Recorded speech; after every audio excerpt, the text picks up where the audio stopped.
Hi, everybody. Welcome to English Digest. I'm Stephanie. I'm Tom, and today we're talking about food. Yay! Food. I love food. Stuff to eat, stuff to put in your mouth to chow down on. Yeah. To get your fill of food, to satiate your hunger. Now, when I was here a long time ago, my first time in Taiwan, I noticed that they didn't have a lot of cheese here. And I talked to some of my Taiwanese friends, and they really didn't like it very much. But times have changed, Tom. Yeah. Cheese is popular now. Yes, it's gotten quite popular. I'm kind of surprised pizza is fairly common among young people. Maybe some of the older generation still don't like cheese.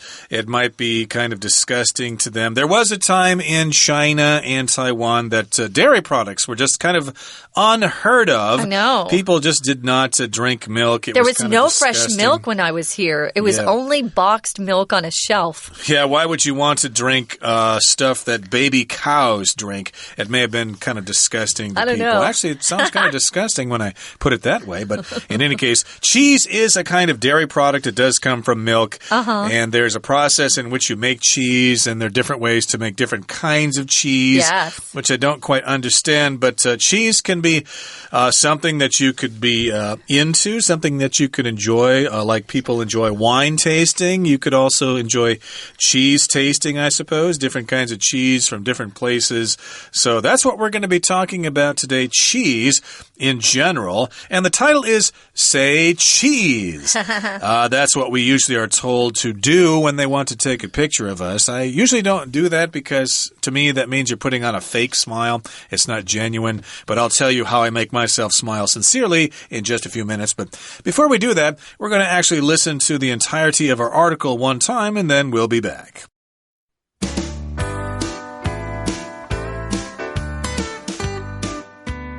An inviting aroma fills the air, drawing you nearer to the kitchen with every whiff. The warmth of the oven surrounds you as you open the door for a peek inside. Your eyes glow when you spy the bubbling golden brown cheese atop a soft bed of pasta shells.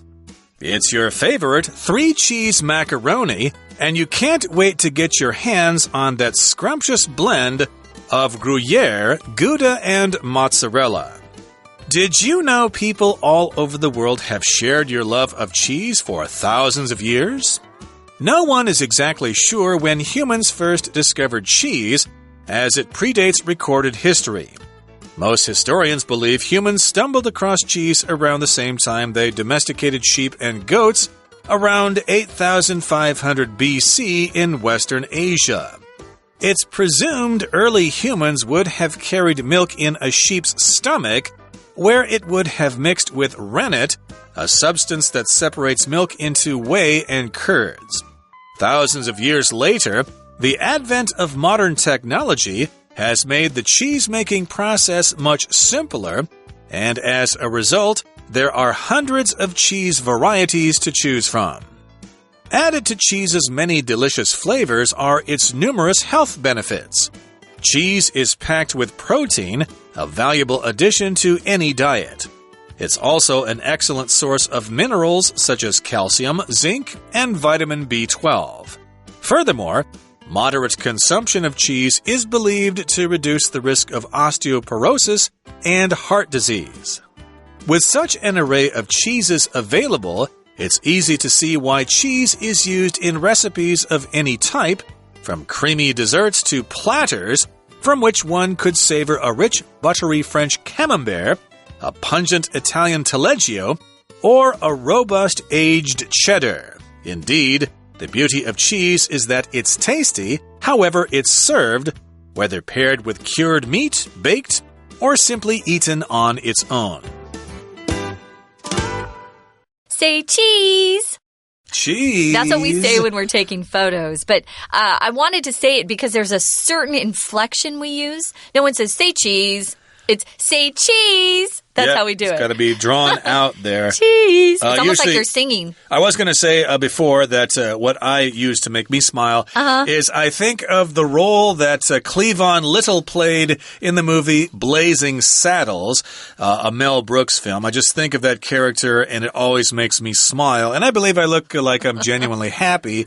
I think that when people say cheese, it's very fake, it's very artificial, but that's my opinion. But we are actually talking about the actual substance cheese. The good stuff. The stuff to eat.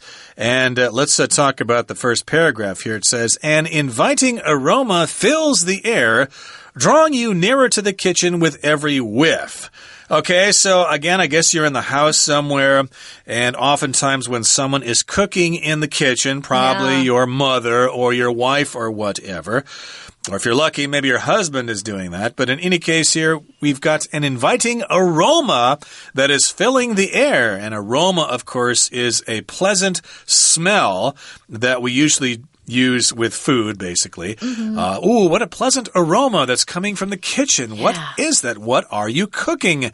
And it fills the air. We could also say it fills your nostrils, which is your nose, and you're getting drawn to the kitchen with every whiff. Whiff is kind of like a sniff of something, but a whiff is like a brief smelling of something. You don't really catch it for very long, and you know, usually catch it in fits and starts, you know, here and there. And basically, you're catching a whiff of something. It's kind of something that you weren't really planning on doing, whereas a sniff is they're actually using your nose to check out the smell of something. Yeah, whiff is kind of like the smell being carried towards you on some air or something. You didn't actually go to find it. It just came to you. The warmth of the oven surrounds you as you open the door for a quick look inside or a peek, which is a quick look. Your eyes glow when you spy, when you see. We're using spy here as in you weren't supposed to see it, but you did. You spy the bubbling golden brown cheese atop a soft bed of pasta shells. We'll sometimes use atop instead of the three words. It's a sort of a phrase, on top of. Here we can just use one instead of three. That's pretty good, huh? It sure is. Atop a soft bed of pasta shells. Oh, this sounds so good. It's making me hungry. It's your favorite. 3-cheese macaroni. You've got macaroni, which is a type of pasta, a little tube type of pasta. And then you've got 3 different cheeses that are combined together. Oh, that sounds good. So it does. Here it says you can't wait to get your hands on that scrumptious blend of Gruyere. No, I can't even say it now. Gruyere, Gouda, and mozzarella. Get your hands on just means you can get to it. Get your hands on something. It doesn't actually mean to touch something. It just means to have access to that, to get it. Yeah, if I were writing this article myself, I would have used something like to sink your teeth into something. I can hardly wait to sink my teeth into that hamburger. It smells so good. But in this particular case, you want to get your hands on something. You just want to have access. You want to get that thing. And we're using the word scrumptious here to describe food. Of course, there are lots of different kinds of adjectives that we use to describe food. Delicious, yummy, and now we've got scrumptious, which is similar in meaning. It just means it's very, very appetizing. It's very delicious. And this is a blend. A blend is when things are mixed together. This drink is a blend of tequila and orange juice, for example. Okay. It's a blend or a mixture, you could also say. And we've got these 3 different kinds of cheeses here. Well, now we're going to ask a question. Did you know people all over the world have shared your love of cheese for thousands of years? So this question actually tells us that people all over the world love cheese, not just Italians and French people, but cheese comes from all parts of the world. And it's not new. It's been around for thousands of years. Maybe it's been around even longer than China, and that's a long time.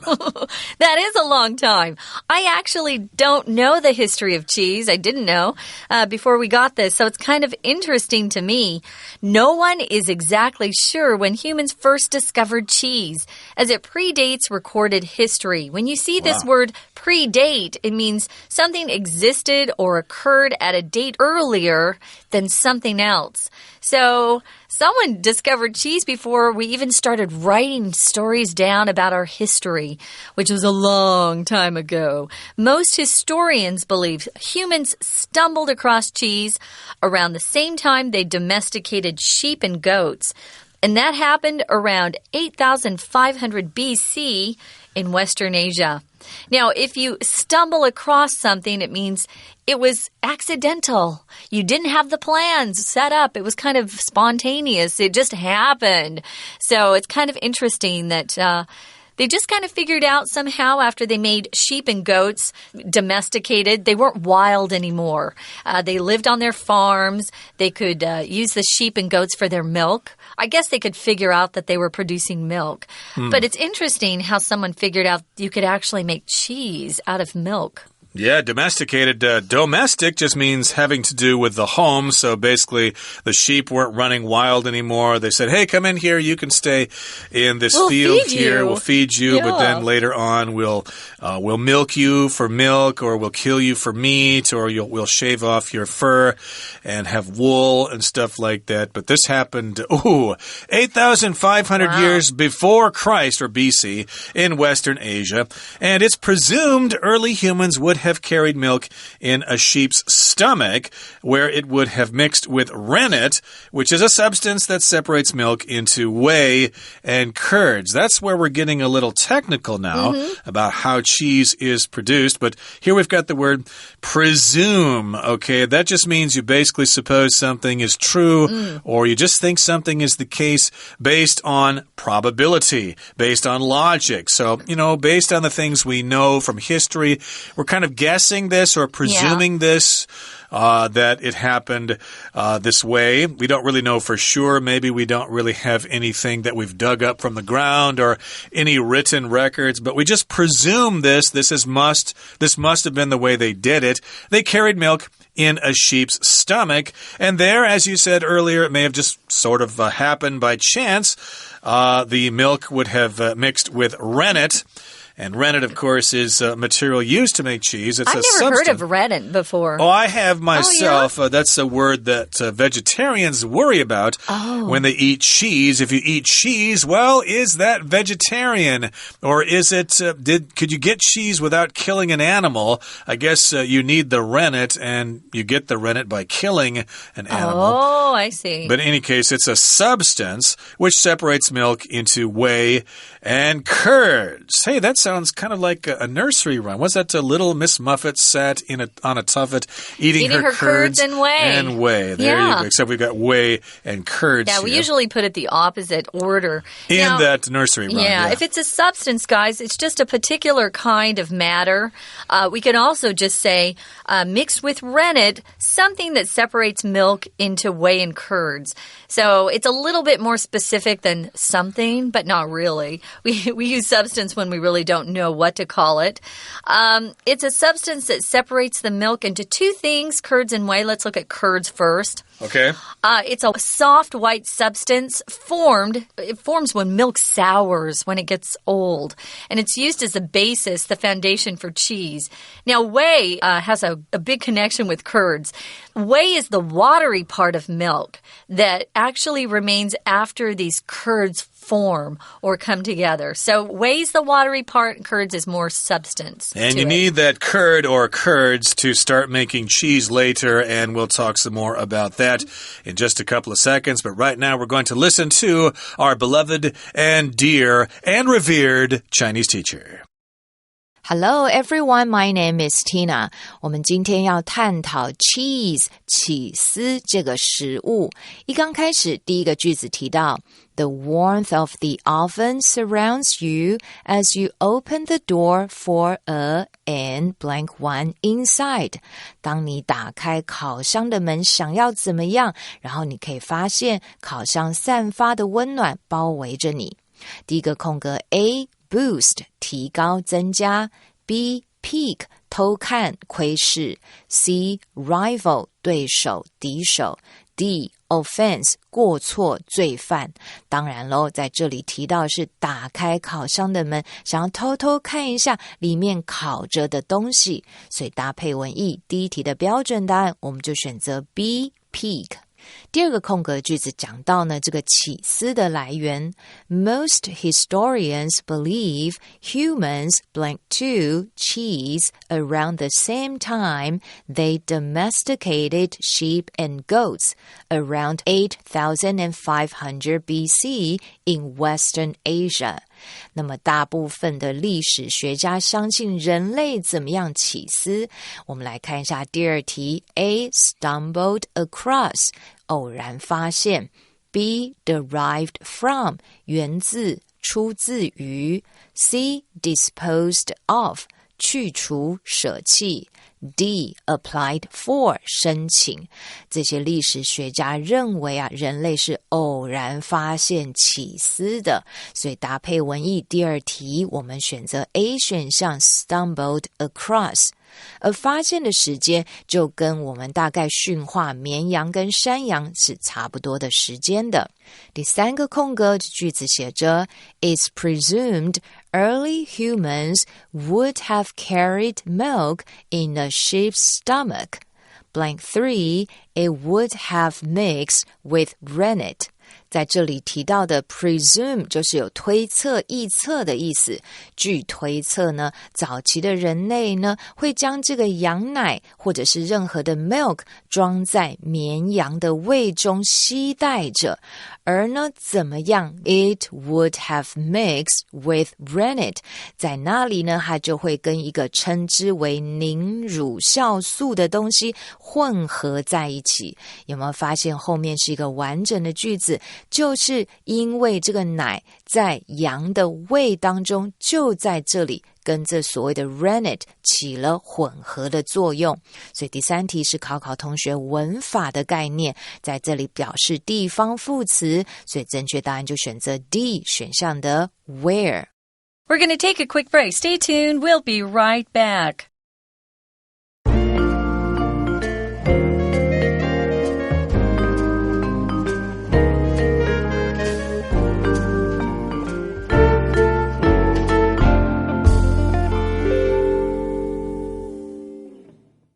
Okay, guys, we're back. We're talking about cheese and how it was first discovered, or at least what we're guessing, we're presuming.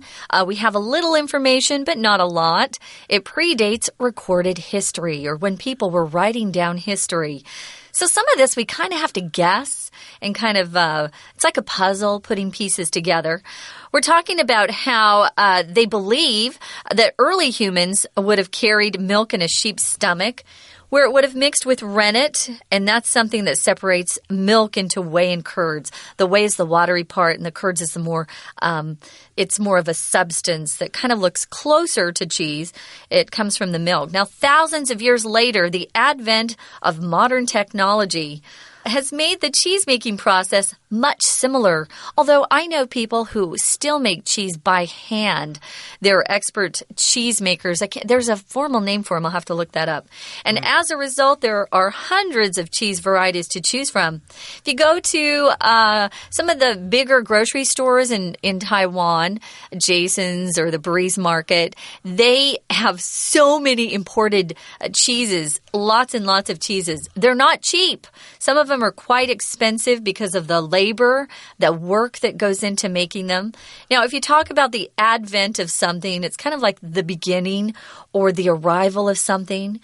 Here we're talking the arrival of modern technology when we had the machines we have today to make the cheese making easier. Exactly. So we've got the advent of modern technology, so of course it's much simpler. And as a result, we've got hundreds of cheese varieties to choose from. I did want to mention there that you were saying cheeses as if cheese were a countable noun, but most of the time we consider cheese as a non-count noun. Except when there are different types of cheeses, like breads. Bread is always 不可数的，对不对?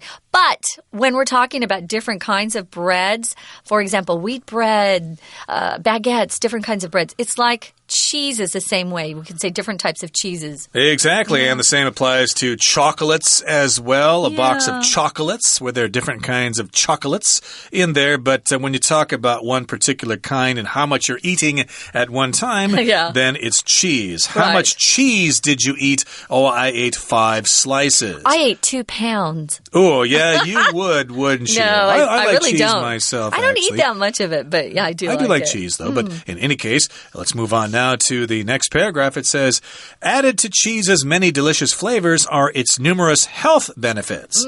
So, of course, you can have different kinds of cheeses from different parts of the world, from England, France, even Japan produces some great different kinds of cheeses, especially up there in Hokkaido. But in any case, we've also got some health benefits, many health benefits. A benefit, of course, is something that benefits you or is good for you. It gives you some kind of advantage or profit. Health benefits. You get plenty of health benefits from drinking green tea, for example. Yeah, you really do. Cheese is packed with protein. Protein is really important for our bodies, and that's a valuable addition to any diet. If it's packed with something, it means it has a lot of that inside. There's no room for any more. Valuable means it can do a lot of good things for you. Valuable could mean it's priceless, it's worth a great deal of money, or maybe it's just extremely useful to you or important for your body. Here, it really is important for our bodies. So it's also an excellent source of minerals. Minerals come in different forms. Here we're talking about calcium, the kind that you get that helps your bones. Zinc. Zinc is really good for you, especially if you want to shorten a cold. Take zinc. And vitamin B12, which I take every day. I love that. It gives you more energy. Minerals are some sort of solid inorganic substance. It's a natural thing we find on our planet Earth. Okay, and these you can look up yourself, calcium, zinc, and vitamin B12. And furthermore, or in addition, also, moderate consumption of cheese is believed to reduce the risk of osteoporosis and heart disease. Moderate means eat a certain amount, but don't overdo it. Not too much, not too little. Right? You probably have to do some research as to how much is considered moderate. But, if you eat some cheese every day, it could reduce the risk of osteoporosis, which is when your bones get kind of brittle and can break easily. Fragile, exactly. That's a problem with older people.